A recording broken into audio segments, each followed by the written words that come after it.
Meron tayong karne ng baboy, mga apo. Ito'y ating isasangkot siya.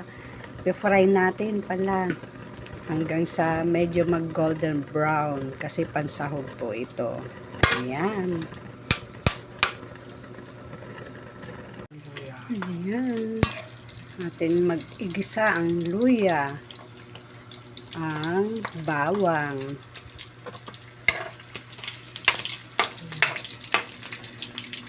lalabasin natin ang aroma ng bawang at luya. Ito yung sahog na karne ng baboy, nakatagilid. Ayan, lagay na rin natin ang ating sibuyas.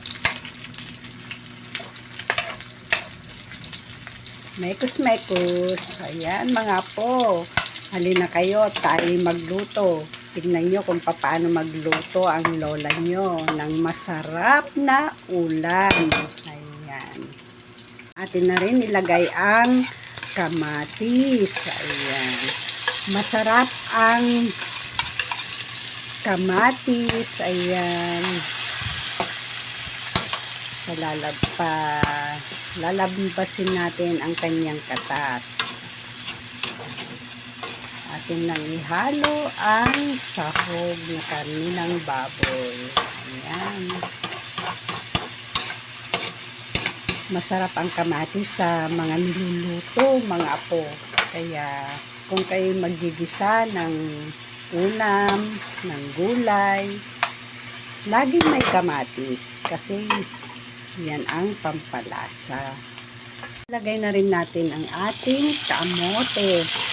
Siguro mga po, nahuhulaan nyo na kung ano aking lulutuin. Ayan. May kamote. Kapalit ng kalabasa yan, mga apo, ang kamote. At atin na rin titimplahan ng paborito ng inyong lola, ang bagoong isda. Yan ang paborito ng inyong lola na pantimpla. Na rin natin ang ating okra, ampalaya at siling haba. Ayan mga apo, alam nyo na ang aking niluluto. Ayan. Masarap to mga apo. Lutong Ilocano. Ayan. Kung kayo Ilocano, alam nyo na kung gaano kasarap ang lutong ito.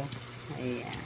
Ayan, mga apoli na kayo, titimplahan natin ng masarap na magic sarap. Ayan, pampalasa. Yan ang ating niluluto, mga apo. Lagay na rin natin ang panghuling-huling gulay. Ayan. Alam nyo na mga apo, ito'y pakbet Ilocano. Ayan, nagimasen, kakabagyan, kakailyan. Mangantayon ton, madamdama, no, maluto. Ito na mga apo, luto ng ating ulam. Tayo kumain na. Halina kayo at kainan na tayo. Thank you for watching. God bless.